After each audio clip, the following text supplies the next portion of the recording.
2019లో YS Jaganmohan Reddy యొక్క గెలుపుకి ప్రశాంత్ కిషోర్ కూడా ఒక కారకుడు అని అందరికీ తెలుసు.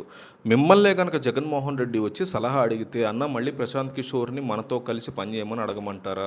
లేదా వాళ్ళు అడుగుతున్నారు ఒప్పుకోమంటారా?" అని అడిగితే, ప్రశాంత్ కిషోర్ మళ్ళీ వైసీపీతో కలిసి పనిచేయడానికి జగన్ ఏం చేస్తే బావుంటుందో కరెక్ట్ సలహా ఇవ్వండి.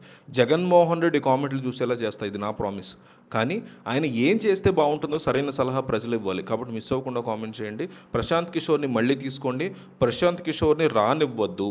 ఈ రెండిట్లో ఒక్కటి మిస్ అవ్వకుండా కామెంట్ చేయండి. జగన్మోహన్ రెడ్డి స్వయంగా ఈ కామెంట్లు చూసేలా చేస్తా. ఆయనకి బాగా క్లోజ్‌గా ఉండే పీఏ ద్వారా వీడియో పంపించబోతున్నాం. ఆయన ఖచ్చితంగా ఈ కామెంట్స్ అవుతారు. సో ప్రశాంత్ కిషోర్‌ని మళ్ళీ తీసుకోండి. ప్రశాంత్ కిషోర్‌ని రానివ్వద్దు. ఈ రెండిట్లో కామెంట్ చేయండి. ఆంధ్రప్రదేశ్ రాజకీయాల్లో ఈ మధ్య కాలంలో రకరకాల ఊహాగానాలు విపరీతంగా పెరిగిపోతున్న పరిస్థితి ఉంది.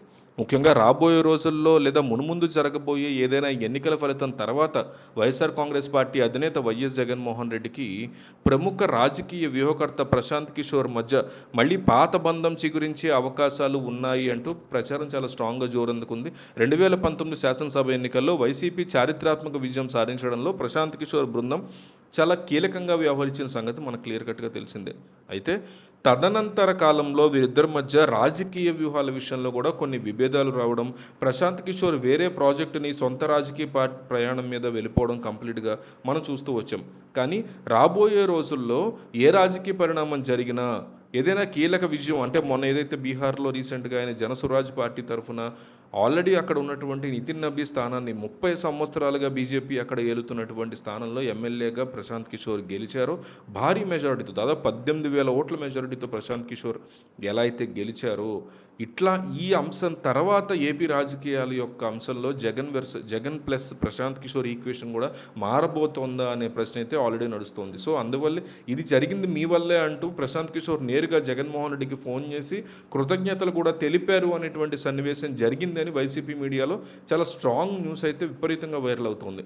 ఈ రకమైనటువంటి ప్రచారం ప్రస్తుతం సోషల్ మీడియాలో విస్తృతంగా చక్కర్లు కొడుతున్న పరిస్థితుంది. వైసీపీ సోషల్ మీడియాలో వైఎస్ఆర్సీపీకి చెందినటువంటి కొన్ని వర్గాలు అనుకూల మీడియాలో చెప్తున్న దాని ప్రకారం చూస్తే గతంలో ఎన్ని విభేదాలు ఉన్నప్పటికీ రాజకీయ వ్యూహకర్తగా పీకేకి జగన్ ఇచ్చినటువంటి స్వేచ్ఛ, చూపిన చొరవే ఆయనకి ప్రశాంత్ కిషోర్కి జాతీయ స్థాయిలో ఒక ప్రత్యేక గుర్తింపు తీసుకొచ్చాయి అని చెప్తూ ఉంటారు. అందువల్ల భవిష్యత్తులో ఏదైనా ఒక పెద్ద రాజకీయ మలుపు చోటు చేసుకుంటే లేదా ఏదైనా ఒక ఇలాంటి గెలుపు తర్వాత మళ్ళీ తిరిగి జగన్తో మాట్లాడడం వెనక ఏ రకమైన ఆశ్చర్యం ఉండదని, అలా ఫోన్ కాల్ మాట్లాడే అవకాశాలు చాలా గట్టిగా ఉన్నాయని కూడా భావిస్తున్నట్టుగా చెప్తున్నారు. సో అందుకే అడుగుతున్న, ప్రశాంత్ కిషోర్ మళ్ళీ వైసీపీతో పనిచేయాలా వద్దా అని జగన్ మిమ్మల్ని సలహా అడిగితే ఏం చెప్తారు?